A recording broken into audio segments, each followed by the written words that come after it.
നമസ്കാരം. മലയാളി വാർത്തയിലേക്ക് സ്വാഗതം. ചെറിയൊരു ഇടവേളയ്ക്ക് ശേഷം അമേരിക്ക ഇറാഖിൽ കനത്ത ആക്രമണം നടത്തിയിരിക്കുകയാണ്. ഏതാനും ദിവസങ്ങൾക്ക് മുമ്പ് 13 രാത്രികളിലാണ് തുടർച്ചയായി അമേരിക്ക ആക്രമണം നടത്തിയത്. ഇറാൻ്റെ പ്രത്യാക്രമണ ശേഷി ഇല്ലാതാക്കുക എന്ന ലക്ഷ്യത്തോടു കൂടിയാണ് തുടർച്ചയായ 13 ദിവസം അമേരിക്ക ആക്രമണം നടത്തിയത്. ഇറാൻ്റെ തന്ത്രപ്രധാനമായ കേന്ദ്രങ്ങൾ, മിസൈൽ നിർമ്മാണ കേന്ദ്രങ്ങൾ, മിസൈൽ സൂക്ഷിച്ചിരിക്കുന്ന കേന്ദ്രങ്ങൾ, ഡ്രോൺ സൂക്ഷിച്ചിരിക്കുന്ന കേന്ദ്രങ്ങൾ, കമാൻഡ് സെൻറ്ററുകൾ, ഇവിടെയൊക്കെയാണ് ആക്രമണം നടത്തിയത്. ഹോർമൂസ് കടലിടുക്കിലൂടെ കടന്നുപോകുന്ന കപ്പലുകളെ ആക്രമിക്കാനുള്ള ഇറാൻ്റെ ശേഷിയെ ഇല്ലാതാക്കുക എന്നതും അമേരിക്കയുടെ ഈ ആക്രമണങ്ങളുടെ ഉദ്ദേശമായിരുന്നു. തന്ത്രപ്രധാനമായ നിർണായകമായ പ്രതിരോധ കേന്ദ്രങ്ങൾ ഈ ആക്രമണത്തിൽ തകർന്നുവെന്ന് ഇറാൻ കേന്ദ്രങ്ങൾ തന്നെ സമ്മതിച്ചിട്ടുണ്ട്. ഈ ഒരു ആക്രമണത്തിന് ശേഷം അമേരിക്ക ഏകപക്ഷീയമായി ആക്രമണം നിർത്തിവെക്കുകയായിരുന്നു. എന്നാൽ വീണ്ടും അമേരിക്ക കനത്ത വ്യോമാക്രമണം ഇറാൻ്റെ പല ഭാഗത്തും നടത്തിയിരിക്കുന്നു. മാത്രമല്ല, ചില പുതിയ കേന്ദ്രങ്ങൾ കൂടി അമേരിക്ക ലക്ഷ്യമിട്ടു ഇന്നലത്തെ ആക്രമണത്തിൽ എന്നുള്ളതാണ് ഏറ്റവും പ്രധാനപ്പെട്ട വിവരം. അതായത് ഇറാൻ്റെ രഹസ്യ കേന്ദ്രങ്ങൾ, ഇറാൻ്റെ ആക്രമണത്തിൻ്റെ കുന്തമുന അത് എന്ന് അറിയപ്പെടുന്ന ചില കേന്ദ്രങ്ങൾ, ഇവിടങ്ങളിലൊക്കെയാണ് തന്ത്രപ്രധാനമായ കേന്ദ്രങ്ങളിലാണ് കഴിഞ്ഞ ദിവസം അമേരിക്ക ആക്രമണം നടത്തിയത്. 2 ദിവസം ഇറാനെ കൃത്യമായി നിരീക്ഷിച്ച ശേഷം എവിടെ നിന്നാണ് ഇറാൻ ഈ ആക്രമണങ്ങളൊക്കെ നടത്തുന്നത് എന്ന് കൃത്യമായി മനസ്സിലാക്കിയിട്ട് മറ്റ് പുതിയ കേന്ദ്രങ്ങൾ കണ്ടെത്തിയാണ് അമേരിക്ക കഴിഞ്ഞ ദിവസം വീണ്ടും ആക്രമണം നടത്തിയിരിക്കുന്നത്. ഈ ആക്രമണത്തിൻ്റെ പ്രകോപനം എന്ന് പറയുന്നത് ജോർദാനിൽ കഴിഞ്ഞ ദിവസം ഇറാൻ നടത്തിയ ആക്രമണമാണ്.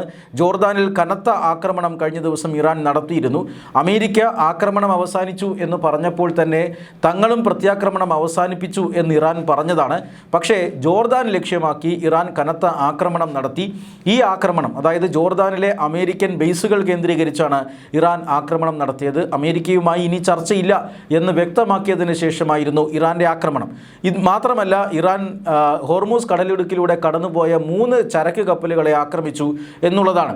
ഇതിൽ ഒന്ന് അമേരിക്കൻ പടക്കപ്പലായിരുന്നു. അതാണ് ഏറ്റവും പ്രധാനപ്പെട്ട കാര്യം. ഈ അമേരിക്കൻ പടക്കപ്പൽ ഉൾപ്പെടെ 3 കപ്പലുകളെ വീണ്ടും ഇറാൻ ആക്രമിക്കുന്നു. മാത്രമല്ല, ജോർദാനിലെ അമേരിക്കൻ കേന്ദ്രങ്ങൾക്ക് നേരെ ആക്രമണം നടത്തുന്നു. ഇത് രണ്ടും വലിയ പ്രകോപനമായിരുന്നു. ഈ പ്രകോപനത്തിന് മറുപടി നൽകാനാണ് കഴിഞ്ഞ ദിവസം അമേരിക്ക കനത്ത ആക്രമണം ഒരിടവേളയ്ക്ക് ശേഷം വീണ്ടും ഇറാനിൽ നടത്തിയത്. ഇതോടെ യുദ്ധത്തിൻ്റെ സ്വഭാവം മാറുന്നു എന്നുള്ളതാണ് മറ്റൊരു കാര്യം. അതായത് കൂടുതൽ രാജ്യങ്ങൾ ഈ സംഘർഷത്തിലേക്ക് വലിച്ചിഴക്കപ്പെടുന്ന ഒരു സാഹചര്യമുണ്ട്. അമേരിക്കയും ഇസ്രായേലും സംയുക്തമായിട്ടാണ് ഇറാനെ ആക്രമിച്ചത്. 3 രാജ്യങ്ങളാണ് ഈ സംഘർഷത്തിൽ പാർട്ടിയായി ഉണ്ടായിരുന്നത്. ഇതിലിപ്പോൾ ഇസ്രായേൽ ഒരല്പം ഉൾവലിഞ്ഞ് നിൽക്കുകയാണ്. കഴിഞ്ഞ ദിവസം അമേരിക്കയും അതുപോലെ തന്നെ അമേരിക്കൻ പ്രസിഡന്റ് ഡൊണാൾഡ് ട്രംപും അതുപോലെ തന്നെ ഇസ്രായേൽ പ്രധാനമന്ത്രി ബെഞ്ചമിൻ നെതന്യാഹുവും വാഷിംഗ്ടണിൽ കൂടിക്കാഴ്ച നടത്തിയിരുന്നു. ആ കൂടിക്കാഴ്ചയ്ക്ക് ശേഷമാണ് ഇപ്പോൾ കനത്ത ആക്രമണം അമേരിക്ക നടത്തിയിരിക്കുന്നത് എന്നത് ശ്രദ്ധേയമാണ്. ഈ തരത്തിൽ അമേരിക്കയും ഇറാനും അതോടൊപ്പം തന്നെ ഇസ്രായേലും ഉൾപ്പെട്ട ഈ സംഘർഷത്തിലേക്ക് കൂടുതൽ രാജ്യങ്ങൾ വലിച്ചിഴക്കപ്പെടുകയാണ്. കാരണം ഇറാൻ്റെ ഒരു പ്രത്യാക്രമണ ശേഷി അത് കുറഞ്ഞതോടുകൂടി ഇറാൻ അനുകൂല ഭീകര സംഘടനകൾ ഈ യുദ്ധത്തിലേക്ക് എത്തുകയാണ്. അതായത് കടലിടുക്കുകൾ, ചെങ്കടലിൽ ചില പ്രശ്നങ്ങളുണ്ട്. ആ ചെങ്കടലിൽ ബ്ലോക്കേഡുകൾ സൃഷ്ടിക്കുകയാണ് ഇറാൻ പിന്തുണയ്ക്കുന്ന ഹൂതി വിഭാഗം. അവർ സൗദി അറേബ്യയെ പോലെയുള്ള രാജ്യങ്ങളെ ലക്ഷ്യം വയ്ക്കുന്നു. മാത്രമല്ല, ഇറാഖ് കേന്ദ്രീകരിച്ച് പ്രവർത്തിക്കുന്ന ഇറാൻ്റെ ഭീകര സംഘങ്ങളുണ്ട്. IRGC ചെല്ലും ചെലവും കൊടുത്ത് വളർത്തുന്ന ഈ ഭീകര സംഘടനകൾ കഴിഞ്ഞ ദിവസം സൗദിക്ക് നേരെ ആക്രമണം നടത്തിയിരുന്നു. സൗദിയെ ആക്രമിക്കാൻ പാടില്ല എന്ന് പാകിസ്ഥാൻ മുന്നറിയിപ്പ് നൽകി. അതുകൊണ്ട് തന്നെ ഇപ്പോൾ ഇറാൻ സൗദിയെ ആക്രമിക്കുന്നില്ല. പകരം ഇറാൻ്റെ പ്രോക്സികളായിട്ടുള്ള ഭീകര സംഘടനകളാണ് സൗദിക്ക് നേരെ ആക്രമണം നടത്തുന്നത്. ഇതിൻ്റെ ഭാഗമായി സൗദിയും അമേരിക്കയും സംയുക്തമായി ഇറാഖിൻ്റെ പല കേന്ദ്രങ്ങളിലും കഴിഞ്ഞ ദിവസം കനത്ത ആക്രമണം നടത്തിയിരുന്നു. എന്ന് പറഞ്ഞാൽ മറ്റൊരു രാജ്യം കൂടി ഈ യുദ്ധത്തിലേക്ക് വലിച്ചിഴക്കപ്പെട്ടിരിക്കുന്നു. അത് ഇറാഖാണ് എന്നുള്ളതാണ് വളരെ ശ്രദ്ധേയമായ ഒരു കാര്യം. മാത്രമല്ല, സൗദിയും ഇതിലേക്ക് വലിച്ചിഴക്കപ്പെടുന്നു. മറ്റൊരു രാജ്യമായ ഒമാനും ഇപ്പോൾ സംഘർഷത്തിലേക്ക് മെല്ലെ മെല്ലെ വരുന്ന കാഴ്ചയാണ് കാണുന്നത്. അതായത് ഹോർമൂസ് കടലിടുക്ക്, ഇറാൻ്റെ തീരത്തുകൂടിയുള്ള കടലിടുക്കിലൂടെയാണ് കപ്പലുകൾ പോയിക്കൊണ്ടിരുന്നത്.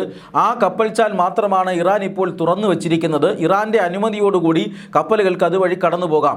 സൗഹൃദ രാജ്യങ്ങളുടെ കപ്പലുകൾ കടന്നു പോകാനാണ് ഇറാൻ തങ്ങളുടെ തീരത്തുകൂടി ഒരു കപ്പൽ പാത ഒരുക്കിയിരിക്കുന്നത്. ബാക്കി ഭാഗങ്ങളിൽ ഇറാൻ മൈൻ പാകിയിരിക്കുകയാണ്. പക്ഷേ ഇറാൻ ഒമാൻ്റെ തീരത്തുകൂടി, ഒരു വശത്ത് ഹോർമൂസ് കടലിടുക്കിൽ ഒരു വശത്ത് ഇറാനും മറുവശത്ത് ഒമാനുമാണ്. ഇതിൽ ഇറാൻ്റെ തീരത്തുകൂടി കടന്നു പോകുന്ന കപ്പലുകളെ ഇറാൻ വളരെയധികം പരിശോധനയ്ക്ക് വിധേയമാക്കിയതിനു ശേഷം കടത്തിവിടുന്നുണ്ട്. എന്നാൽ ഒമാൻ തീരത്തോടുകൂടി ഇറാനെ അവഗണിച്ചു കൊണ്ടുപോകുന്ന കപ്പലുകളെയാണ് ഇറാൻ ഇപ്പോൾ ആക്രമിച്ചു കൊണ്ടിരിക്കുന്നത്. അത്തരത്തിലാണ് 3 കപ്പലുകൾ അമേരിക്കൻ നേവിയുടെ നിയന്ത്രണത്തിലാണ് ഈ പാത എന്നുള്ളതാണ്. പക്ഷേ അപ്പോഴും അമേരിക്കൻ നേവിയെ മറികടന്നുകൊണ്ട് ഇറാൻ്റെ നാവികസേന ഈ കപ്പലുകൾക്ക് നേരെ ആക്രമണം നടത്തുന്നുണ്ട്. അങ്ങനെ 3 കപ്പലുകൾക്ക് നേരെ ആക്രമണം നടന്നു. ഒമാൻ തീരത്തുകൂടിയുള്ള കപ്പലുകളെ ആക്രമിക്കുന്നതിനെതിരെ ഒമാൻ ശക്തമായി അപലപിച്ചിട്ടുണ്ട്. അതായത് ഈ ഹോർമൂസ് കടലെടുക്ക് എന്ന് പറയുന്നത് ഇറാൻ്റെ മാത്രം അവകാശമല്ല, അതിൽ 50% അവകാശം ഒമാനുമുണ്ട് എന്ന് ഒമാൻ പറയുന്നുണ്ട്. പക്ഷേ ഈ ഇറാൻ അതിന് വഴങ്ങിക്കൊടുക്കുന്നില്ല, ഇറാൻ അത് സമ്മതിക്കുന്നില്ല. അതുകൊണ്ട് തന്നെ ഈ ഹോർമൂസ് കടലെടുക്കിൻ്റെ അവകാശത്തിന്മേൽ 2 രാജ്യങ്ങൾ തമ്മിലുള്ള സംഘർഷത്തിന് സാധ്യതയേറുകയാണ്. ഒമാനും ഈ യുദ്ധമുഖത്തേക്ക് വലിച്ചിഴക്കപ്പെടുകയാണ്. ഇതോടുകൂടി മേഖലയിൽ ആശങ്ക വർദ്ധിക്കുകയാണ്. നമുക്കറിയാം, ഹോർമൂസ് കടലെടുക്ക് എണ്ണ വിപണിയെ സംബന്ധിച്ചിടത്തോളം, ആഗോള എണ്ണ വിപണിയെ സംബന്ധിച്ചിടത്തോളം വളരെ പ്രധാനപ്പെട്ടതാണ്. മൊത്തം എണ്ണ നീക്കത്തിൻ്റെ ഏതാണ്ട് 1/5 ഭാഗവും കടന്നു പോകുന്നത് ഈ ഹോർമൂസ് കടലിടുക്കിലൂടെയാണ്. ഇന്ത്യയും ചൈനയും ഉൾപ്പെടെയുള്ള രാജ്യങ്ങൾ എണ്ണ ഇറക്കുമതിക്ക് ആശ്രയിക്കുന്നതും ഈ ഹോർമൂസ് കടലിടുക്കിനെയാണ്. ഇറാൻ അതിൻ്റെ എണ്ണ കയറ്റുമതിക്ക് ആശ്രയിക്കുന്നതും ഈ കടലിടുക്കിനെയാണ്. എന്നാൽ ഇപ്പോൾ ഈ കടലിടുക്ക് പൂർണ്ണമായും സ്തംഭിച്ചിരിക്കുന്നു. അതുവഴി കടന്നു പോകുന്ന കപ്പലുകൾ ആക്രമിക്കപ്പെടുന്നതോടുകൂടി കപ്പലുകൾ പല ഭാഗങ്ങളിലായി കുടുങ്ങിക്കിടക്കുന്നു. കപ്പൽ സഞ്ചാരം ഇല്ലാതായി വരുന്നു. അത് പെട്രോളിയം ഉൽപ്പന്നങ്ങളുടെ ഒഴുക്കിനെ വീണ്ടും ബാധിക്കാനുള്ള എല്ലാ സാഹചര്യങ്ങളുമുണ്ട്. അതുകൊണ്ട് തന്നെ ഇന്ത്യ അടക്കമുള്ള രാജ്യങ്ങൾ ആശങ്കയിലാണ്. ഇനിയും പെട്രോളിയം ഉൽപ്പന്നങ്ങൾക്ക് വില ഉയർത്തേണ്ടി വരുമോ എന്ന ആശങ്ക ഇന്ത്യ അടക്കമുള്ള രാജ്യങ്ങൾക്കുണ്ട്. പക്ഷേ ഈ അക്രമവും അതുപോലെ തന്നെ സംഘർഷവും അത് നിലയ്ക്കുന്നില്ല. താൽക്കാലികമായി ഒരു ശമനം, സമാധാനം ഒക്കെ ആ മേഖലയിൽ ഉണ്ടായിരുന്നെങ്കിലും ഇപ്പോഴിതാ സംഘർഷം വീണ്ടും പുനരാരംഭിച്ചിരിക്കുന്നു. അമേരിക്ക തന്ത്രപ്രധാനമായ ഇറാൻ കേന്ദ്രങ്ങൾക്ക് നേരെ ആക്രമണം നടത്തുന്നുണ്ട്. ഇറാനും ഇപ്പോൾ പ്രത്യാക്രമണം നടത്തുകയും ചെയ്യുന്നു.